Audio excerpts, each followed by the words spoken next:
May I come in? Please. Good come morning, in. sir. Good morning. Please take your seat. Thank you, sir. Sadaf Chaudhary? Sadaf Chaudhary. Sadaf Chaudhary. Yes, sir. Thank you. So you are from Amroha? Yes, sir. Uttar Pradesh. If you can remove your mask because you are being Oh, sure. Sir. video. Tell something good about Amroha. About Amroha. Okay. Amroha is famous for two things. First of all, mango, Yeah. and rohu fish. So a very good variety, excellent variety of rohu is available in Amroha. Apart from that, it is famous for its dholak industry. There are several famous personalities, poets especially. John Elia was from Amroha. So was Kamal Amrohavi, the filmmaker. Suppose you are selected in IAS and you are made district magistrate of Amroha. What will your developmental priorities? Sir, Amroha is mostly a rural district. So agriculture is a dominant occupation. I think we need to do a lot in terms of manufacturing and services industry in Amroha, first of all. For example, dholak industry, which is also a medium and small enterprise, which comes under. So it was a flourishing industry once, but now on the verge of decline. So I think first of all we need to focus on those areas because agriculture is overpopulated in terms of people. So people need to move, they need to find good employment opportunities. Secondly, I feel educational opportunities could be better. The nearby district of Muradabad, Hapur, they are far better in terms of educational opportunities, but Amroha is not doing so well. Apart from that, I think also I feel it is a minority dominated area. Muslims are in majority there, but they have very low social indicators. I myself belong to one such family. So women, they don't get much opportunity to study, to go out to seek work. So this some sort of social transformation also needs to be there. You can involve NGOs, self-help groups to invite the women of the family to work, to earn. So these three What things is I the think. impact of one district, one product scheme in Uttar Pradesh? This was a recently launched scheme, initiative. So it picks one product from one district and seeks to propagate it on the global stage, also domestically, but moreover to focus on the export oriented nature. So dholak industry is something which has been picked for Amroha district. So impact, I would say, because the scheme was launched when Corona has already hit the district, the country in fact. So on ground, I would not say there is much change, but I think the objectives, the program, the schemes that they involved under this would do a lot because they focus on manufacturing, they focus on skill development, on export oriented nature. So these are the things that Amroha lacks. Recently, there was the election in Panchayat in UP. Yes. There were a lot of violence, even violence against women candidate was there. What is your take on that? Sir, UP is a very politically hefty state. So Panchayat elections, even if we keep them aside, even in terms of Lok Sabha election, UP send the maximum number of candidates to the legislature, to the parliament. So politically charged environment has always been there in UP. As far as violence is concerned, I feel this is something which is to be condemned because democracy runs on consent, on people's tolerance for each other. People put alternatives, the candidates are put as alternative in front of people and people pick them up. So violence is bad of any kind. It sways away the deserving candidates because the political mighty people, they corner a large number of seats. So I would say that it is bad. It needs to be condemned. What is good about Panchayati Raj system? Good about, okay. So there are a lot of things that are good about Panchayati Raj system. First of all, the grassroots level democracy, because the people who lives on the ground, they know what they need. So subjects like water, sanitation, these things are delegated to the Panchayati Raj system, so they are working good. Also the women representation 33%, and then also representation of women representation 33% or not less than 1/3? Not less than 1/3. I am sorry, sir, my mistake. And how many states has given 50% reservation? So I am not sure of how many states has given up. But I had read somewhere that though the reservation mandates 1/3 of the seats for the women candidate, the current proportion in India is 45%. So this shows that we are slowly building up on the legislation. What that is women the have. impact of this women reservation panchayat? Okay. You are yourself has said it is all India 45%. So 45% plus minus 1, 2, that is not matter, but it is quite stable percentage. Yes, sir. So what is its impact? And how many other countries has a system? Sir, impact is big, I would say, on the ground, because the politics is something that women have always kept off from the politics. Even when it came to voting, women would vote as per, families would sit together, they would discuss whom we should vote, and women would go and vote give their vote to that person. But with Panchayati Raj election, because of mandate, women are themselves standing up, running for the elections, they are contending, they are participating in a big way. And also when women are there in the panchayat, they focus on women issues, they sanitation, the water problems, these are the problems that affect women more. And when women panchayat members are there, women are active participants, these issues tend to be elevated. And apart from India, as far as other countries are concerned, I am not sure if reservation is existing, but I think Pakistan, if I am allowed to take a guess, I think Pakistan has women reservation even in the parliament also. That to 1/3? I am not sure of this. No, sorry, sir. What is Ken Betwa project? Ken Betwa, okay. This is a river interlinking project. Ken River flows in Madhya Pradesh, Betwa River flows in Uttar Pradesh. So they are transferring surplus water from Ken River to the unirrigated, water deprived, scarce region of Bundelkhand in UP, to the Betwa River. So this project has recently been proposed, I think also passed by the cabinet, and the work is scheduled to begin soon on this project. There is a complaint against this project that it will hamper the development of Panna National Park. Yes, sir. What is your take on that? So Panna River, Ken River flows through Panna National Park. So the project would, I believe, deprive the people, the habitant of the Panna National Park, and not the national park, the region around Panna, they would be deprived of first of all water, secondly deforestation would take place, and thirdly I think there were also reservations about the large amount of construction activity that would undergo in the park, because a part of Panna National Park would also get submerged due to the project. There was a leadership summit on climate change. What is the outcome of that meeting? Recently, sir? Recently, yeah. In the month of April. Leadership Summit on Climate Change. Hosted by USA. Okay, yes, sorry sir. Sir, US invited several big countries to set climate targets, climate neutrality targets, because they are going back to the Paris Agreement, they are going big on their climate pledges, and India was also a part of it. I am not sure of the outcome, but I know India's stand. India is against setting any target for carbon neutrality, mandatory targets. Did India say this thing in the conference? Sir, I am not sure of this. But India's stand is this, that we can't be bounded by... Recently, a new ministry has been constituted. Yes, sir. Ministry of Cooperation. Yes, sir. What is the justification of constituting a new ministry like that?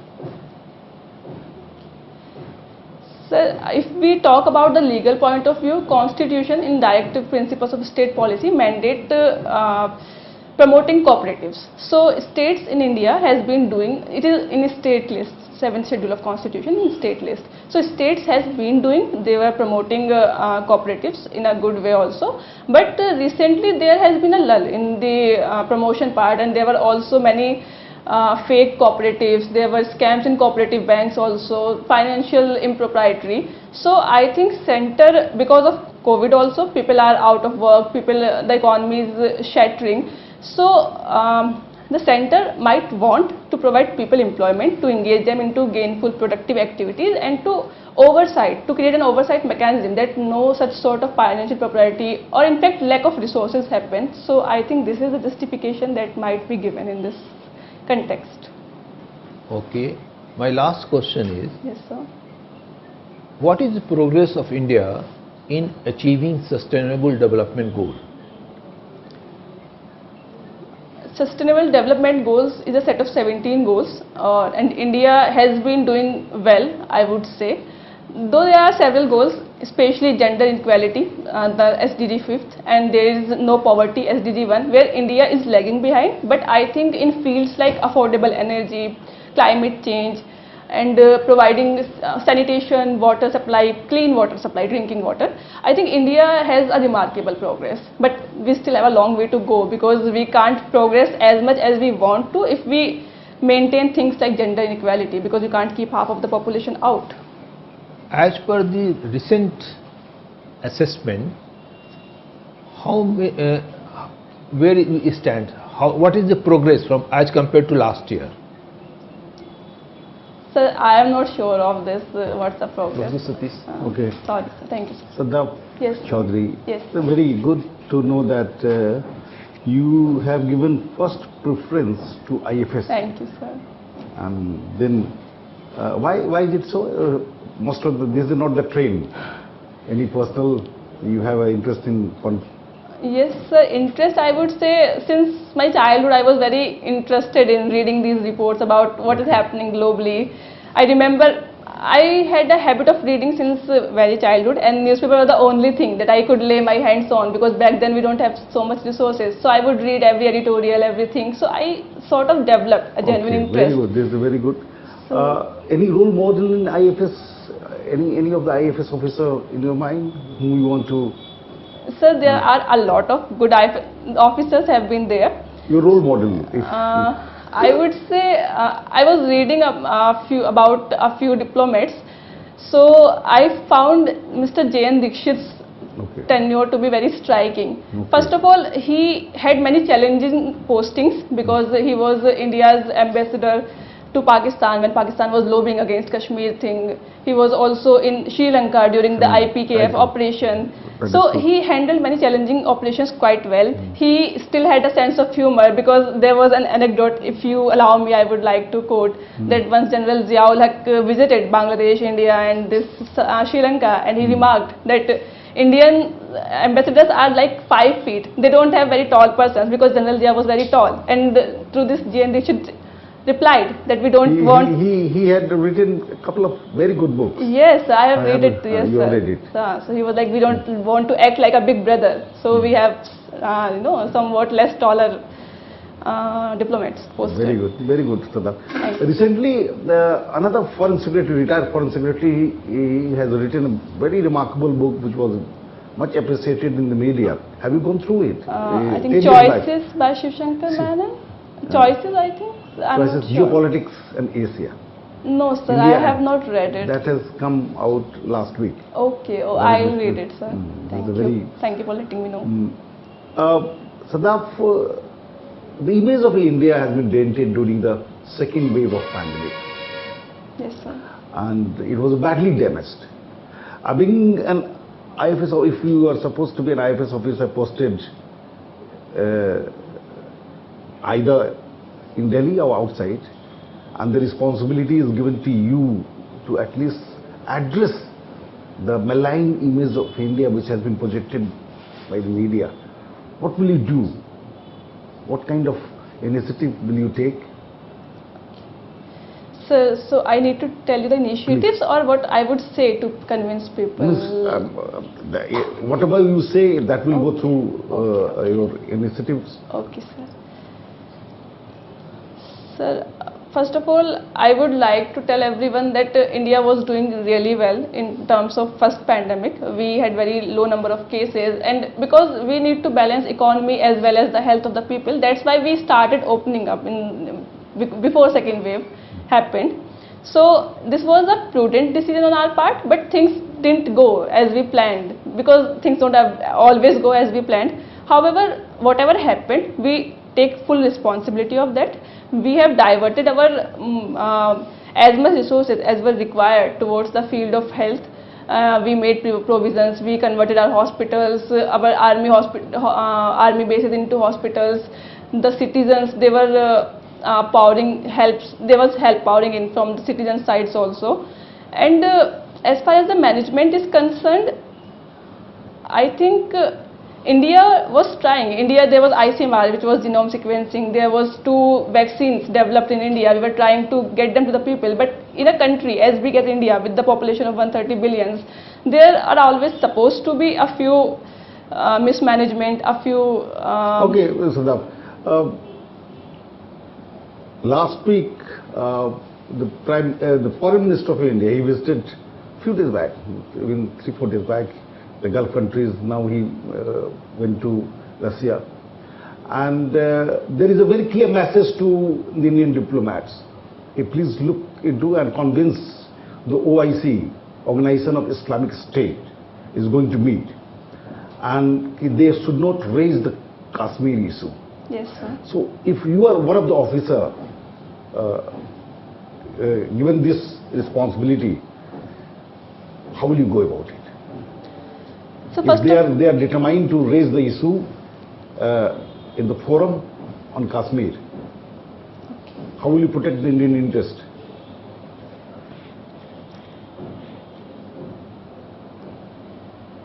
Sir, I think I would go like this. Kashmir, first of all, is an internal matter of India. India would do whatever it takes to maintain the stability in the region and to promote development also, because people are what make the territory. And I think whatever was done in Kashmir was done through proper legislative procedure. And if people have some grievances, we have Supreme Court, we have a fair justice system to address those grievances. So no outer country ought to intervene. Secondly, I think it's not that Organization for Islamic Cooperation is against India, because India has a very close relations with all those countries. And in terms of Muslim population, India has the second largest Muslim population globally. So, and Muslim here they are thriving, they are living properly, they don't have any issues, because we don't see refugees or outflux out of India. So I think this issue is just being politicized, and OIC as well as India, they can work together for the Muslim betterment. This is another, when you come inside India, a very legendary actor passed away. Yes, sir. Mr. Dilip Kumar. Dilip Kumar. Yes. Amitabh Bachchan has tweeted, it is an end of the institution, yes, not an individual. Okay, sir. His original name was Yusuf Khan. Yes, sir. And if you try to identify during that contemporary times, there are many celebrities, actress and actor. Madhubala, Yes, her sir. name was also Mozbin. Meena Kumari was at the same time. Yes, sir. When we travel from 50s, 60s today, what do we see?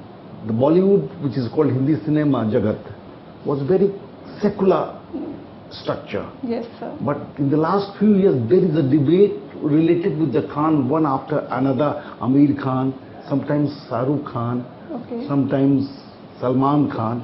Yes, sir. Do we believe that whether the Bollywood has become less tolerant, a bit of communal, or the society overall has become more pugilist and communal in terms? How do you take it? So I think Bollywood continues to remain secular. This is Okay. because the Khans, their movie still, they are the top grossers, among the top grossers in box office. So Bollywood remains to stay secular. As far as society is concerned, I think people are also secular, because I have a lot of Hindu friends, and I personally don't like Salman Khan's movies, but they do. They go and watch his movies every Eid, etc. So I would not say either society or Bollywood has become communal. I think there are always fringe elements in the society who tries to politicize, communalize every issue. So they are mostly at work sometimes, that some army or some other group. But I think it hardly dents the credibility of the Bollywood or either Indian society also. Thank you. Thank you, sir. Sadaf, you have very interesting hobbies, and one Thank you, thing sir. is reading literary fictions. Yes, sir. Any particular book that impressed you quite a lot? So there are a lot of books that I really like. Recently I was reading, there's a book called Girl, Women, Other. So it also won Booker Prize 2 years back. So it interested me because it went through the lives of 12 characters, all of them women, but so different in their orientation, so different in their lives. Literary fiction helps you deep dive into people's lives, their emotions, Right. how layered a human character What can do be. you mean budget traveling? So budget traveling is traveling on a budget. You don't splurge. It doesn't mean cheap traveling, it means being frugal, being economical about how you spend. Which means even if you have money, Yes, sir. you may not like to spend that kind of money in exotic places.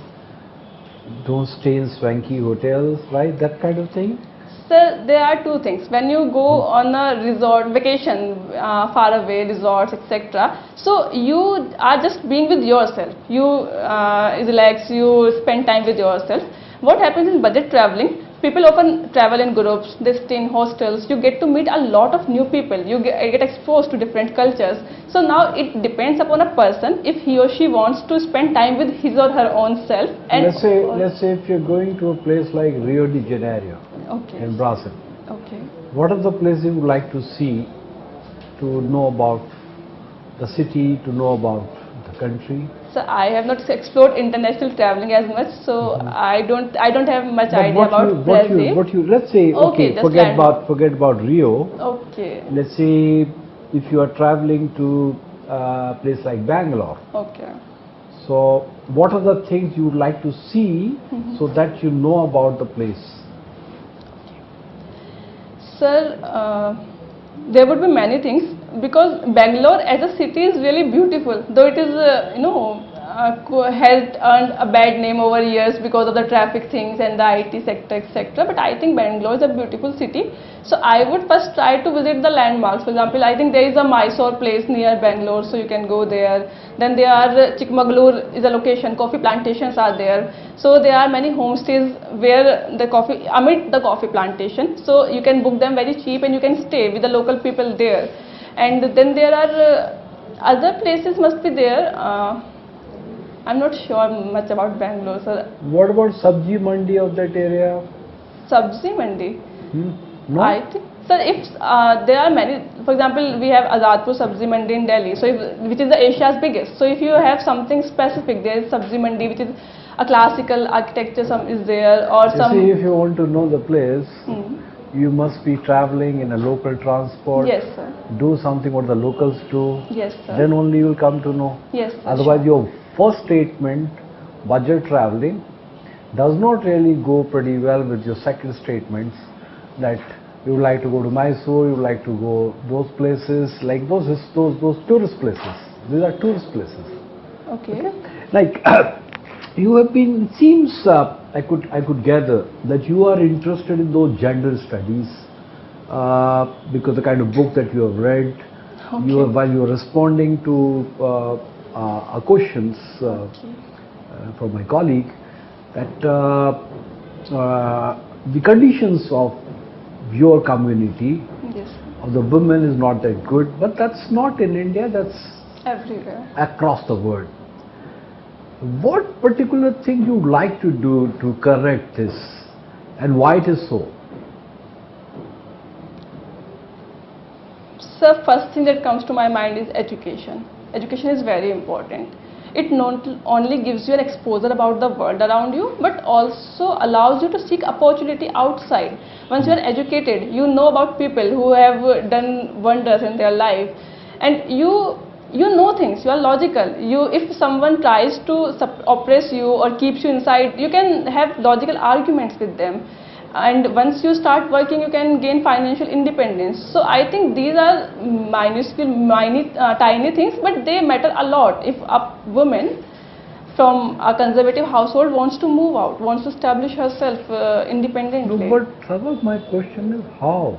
How? Is not Okay. is not Sorry, what. sir. Okay. This question is how. Okay. Sir, I think first of all we need to have infrastructure in place. We need to have schools and also functioning schools. You need to have good teachers. But trained suppose they teachers. don't send their children to schools, they don't send their girls Yes, sir, child that is to also. schools. Yes, sir, that's also an issue. Sir, for that you need to involve community leaders, the religious leaders, even But the how are you going to develop that kind of community leaders? Sir, as far as my experience goes, I think community leaders, they are not as radical as the normal population is, because they know a lot. They have much exposure. They know people that your community can't thrive if you keep your women inside. So if women are have to step out, they have to raise good children, if this is what they are supposed to do, then I think education is something even those leaders would not deny, because I have seen many Maulvis, their daughters, they were pretty well educated. Even people go outside to get education. Okay. So Acha Sadaf, you have heard about this aspirational districts, yes, sir. right? This program is going on for the last couple of years or Yes, so. sir. And what is the outcome of this aspirational districts? Is it good? Is it bad from a federal point of view? What was the subject, by the way? I couldn't really see for optionals. Political science and international. Oh, right, all right. So Yes. my questions are federal is fine. Yes, sir. Right, from the federal perspective, that the center is having a program like aspirational districts, and in a couple of states those kind of districts are falling, and you are making that kind of interventions. A number of things have been identified there. Okay, so how do you see? Is it correct on the part of, first of all, the central government to get into that, and second, the concept part of it?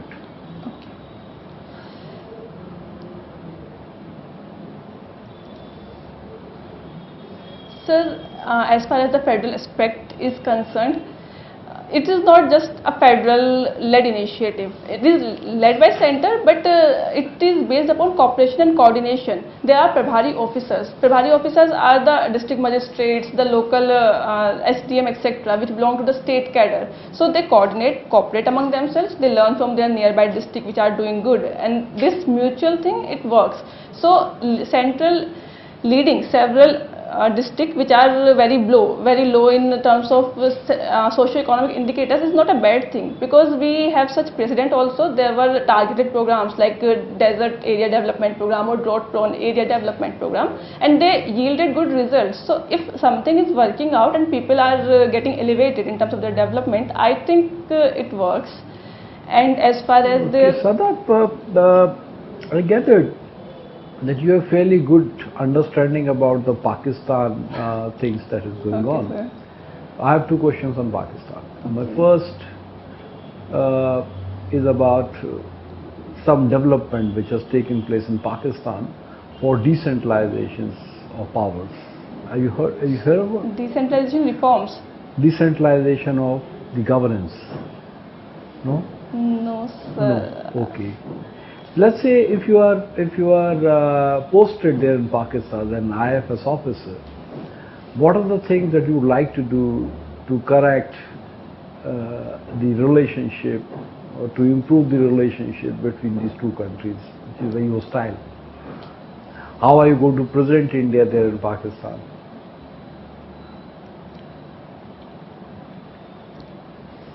Sir, the work of an IFS officer is to put forward your national interests, to defend them and to propagate them. So, first of all, I would try to build upon the cultural capital, because the people to people connect, because an IFS officer works on the ground level, they can interact with the people, and people to people connect is so much between India and Pakistan, because we have generational similarities, we have same area, same culture, etc. Secondly, I think India's economic interest, because earlier you used to have trade.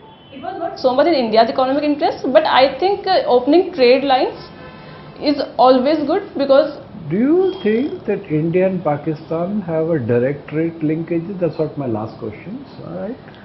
Or Sir- it has some indirect trade linkages?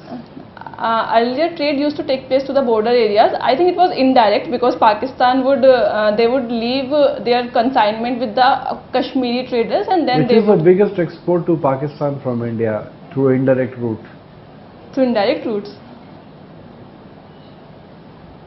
Okay, Okay. okay. Think about Thank it. you. Yes, sir. Your preference in case of police, you have given second preference to other state. In case of IAS, you have given second preference to other state. Yes, sir. Why it is so? What is difference? Okay. Sir, in terms of IAS, because UP has such a big population, there are many developmental aspirations, and my home state also, so that's why this is what I thought of. In terms of IPS, I In think... the first choice, both are UP. Second, I'm talking about second choice. Yes, second choice. So can you please remind me what did I fill? Second choice, in one case it is Bihar, Okay. and second case it is Jharkhand. In second case is Jharkhand. Okay, from the same. Okay. So this is your form. Yes, sir. Sir, actually I forgot. Sorry, sir. It's okay, no problem. So you just stay outside. We will call you after 2 minutes. Okay, thank you, sir. Okay.